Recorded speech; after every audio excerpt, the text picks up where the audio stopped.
Hello everyone, welcome back to my channel Humanities Blog. Here you will find videos for humanities subjects.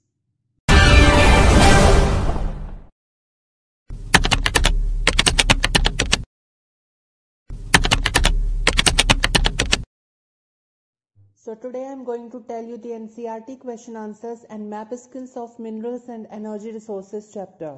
Chapter explanation हमारी complete हो चुकी है. Description box में दोनों videos के link हैं, आप वहां से चेक कर सकते हैं.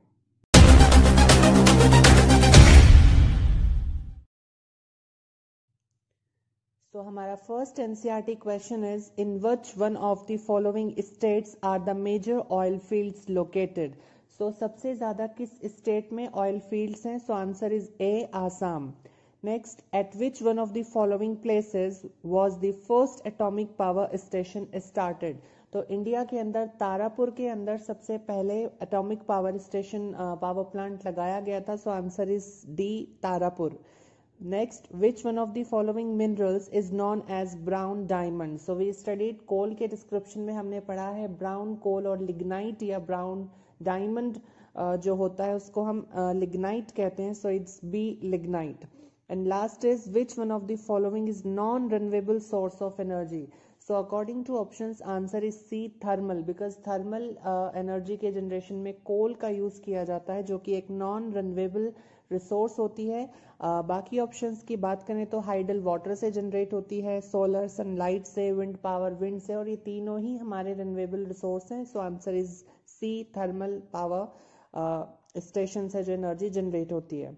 नाउ द शॉर्ट क्वेश्चंस में first is give an account of the distribution of mica in India.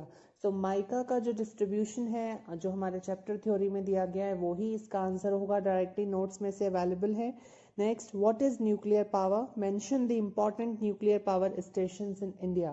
So nuclear power is जो थोरियम एंड यूरेनियम जैसे मिनरल से जनरेट होने वाली एनर्जी है उसे न्यूक्लियर पावर बोलते हैं. एंड इम्पॉर्टेंट स्टेशंस हमारे सब चैप्टर थ्योरी में हैं. आप डिस्क्रिप्शन बॉक्स से वीडियोस को वॉच आउट कीजिए, वहां पर आपको सारे आंसर्स डायरेक्टली मिल जाएंगे. Next, name non-ferrous metal, discuss their special distribution. So as we know, non-ferrous metals दो ही हमें डिस्क्राइब किए गए हैं, बॉक्साइट एंड कॉपर. नेम लिख करके दोनों का डिस्क्रिप्शन दे देंगे जो हमें चैप्टर में दिया गया है. Next, what are non-conventional sources of energy? So a detailed differentiation and पूरा टॉपिक हमारा नोट्स में है non conventional sources of energy पे. आप वहां से इसका आंसर दे सकते हैं. बेसिकली सारे ही एनसीईआरटी क्वेश्चन चैप्टर थ्योरी में से होते हैं. सिर्फ एक दो क्वेश्चन होता है जो थ्योरी से अलग हमसे पूछ लिया जाता है. सो अभी 4 शॉर्ट क्वेश्चन हमारे सब थ्योरी में से हैं. नेक्स्ट लॉन्ग क्वेश्चन में first is write a detailed note on the petroleum resources of India. So इसमें हमें पेट्रोलियम रिसोर्स का डिस्क्रिप्शन देना है जो हमने चैप्टर थ्योरी में पढ़ा है वो ही हम इसका आंसर लिखेंगे. Now the last is write an essay on hydel power project in India. So ये हमारे थ्योरी में नहीं था, कहीं भी हमने देखा, लेकिन इसका डिस्क्रिप्शन हम दे सकते हैं. Hydel power in India. Hydel power जो वाटर से हाइड्रो इलेक्ट्रिसिटी जनरेट की जाती है उसे हम हाइडल पावर कहते हैं. तो इसका आंसर होगा hydropower is considered one of the most eco-friendly and non-polluting source of energy. Like the other non-conventional sources of energy, ये भी एक eco-friendly है, non-polluting source of energy है. Power generated from the use of gravitational force of falling flowing water is known as hydroelectricity. So झरने से या dam से जो पानी गिरता है, गिरते हुए पानी का जो ग्रेविटेशनल फोर्स है उसकी जो एनर्जी होती है उसको यूज करके जो पावर जनरेट की जाती है उसी को हम हाइड्रो इलेक्ट्रिसिटी बोलते हैं. And it is a non conventional energy sources जो कि रिन्यूएबल रिसोर्स को यूज करती है. As we know that is water. It supplies electricity to urban areas for domestic as well as industrial uses. तो hydroelectricity का use यानी कि पानी से जो बिजली बनती है सबसे ज्यादा वो ही इंडिया में यूज की जाती है और ये डोमेस्टिक एंड इंडस्ट्रियल दोनों पर्पसेस के लिए यूज होती है. India is the 7th largest producer of hydro power in the world और वर्ल्ड में 7वें नंबर पर सबसे ज्यादा पानी से बिजली भारत में ही बनती है. It helps in the development of industries and agriculture. Several hydropower plants has been set up in different locations in India such as Damodar Valley project, Bhakra Nangal project, etc. तो बहुत सारे प्रोजेक्ट्स इंडिया में hydro electricity generation के लिए शुरू किए गए हैं, जैसे दामोदर वैली उड़ीसा में, महानदी रिवर पर, भाखड़ा नागल हमारे पंजाब में है। Hence, development of hydropower changed the economic scenario of India. और इसलिए हाइड्रो पावर का जो डेवलपमेंट हुआ, हाइड्रो इलेक्ट्रिसिटी इंडिया में जनरेट होनी शुरू हुई, इसने इंडिया का जो पूरा एक इकोनॉमिक स्ट्रक्चर था उसको चेंज कर दिया।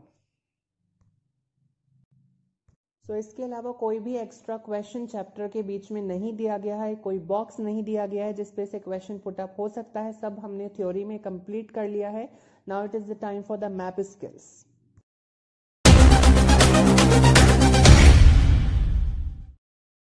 मैप स्किल्स को करने से पहले हमें दो बातों को बहुत ज़्यादा अच्छी तरह से समझना होगा। दैट अभी तक हमारे जो चैप्टर्स रहे हैं उनकी मैप स्किल्स में हमें सिर्फ स्टेट्स को लोकेट एंड लेबल करना था, तो स्टेट में हम कहीं भी पॉइंट आउट करके स्टेट को मार्क कर सकते हैं।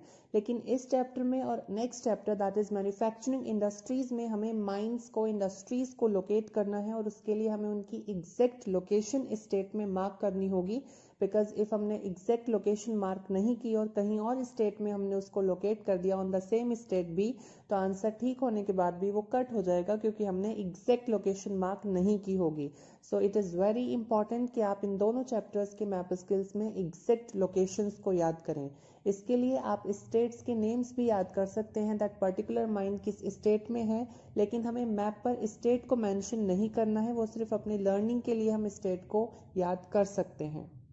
सो इन दिस चैप्टर हमारे 6 माइंस का डिस्क्रिप्शन हमें मैप स्किल्स पर देना है। 6 मिनरल्स एंड एनर्जी रिसोर्सेज के माइंस एंड रिफाइनरीज हैं। So let's see. So first is iron ore mines. हमारे सिलेबस में 4 आयरन ओर माइंस का डिस्क्रिप्शन है जो हमें मैप स्किल्स में मार्क करना है। फर्स्ट इज मयूरभंज जो ओडिशा में है, second Bailadila Chhattisgarh, third Ratnagiri Maharashtra, and fourth Bellary Karnataka. Now second is manganese mines. Manganese mines हमें सिर्फ 2 ही मार्क करनी है। First is Balaghat in Madhya Pradesh and second Shivamogga Karnataka. Next is copper mines. First is Khetri Rajasthan, second Hazaribagh Jharkhand and third Singhbhum, it is also present in Jharkhand. Next is bauxite mines. First Katni Madhya Pradesh, Bilaspur Chhattisgarh and Koraput in Odisha. Next is coal mines. First is Raniganj in West Bengal, second Jharia Jharkhand, third Bokaro Jharkhand and fourth Neyveli Tamil Nadu. So in this coal mines में जो हमारे first 3 mines हैं, बोकारो, झारिया and Raniganj, ये बहुत ही close proximity में है, तो आप इनके एग्जैक्ट लोकेशंस को बहुत अच्छे से याद कीजिएगा। And last is oil refineries. So 3 he oil refineries हैं हमारी मैप स्किल्स के लिए। First Jamnagar Gujarat, Mathura Uttar Pradesh and Barauni Bihar. अगर अभी तक आपने मेरे चैनल को सब्सक्राइब नहीं किया है तो आप कर सकते हैं। ज्योग्राफी क्लास 12th की फर्स्ट बुक बहुत जल्द हमारी कंप्लीट होने वाली है and soon I am going to start the second book also, and after completion of geography I will start history, political science and economics for all the classes from 9 to 12. So stay tuned.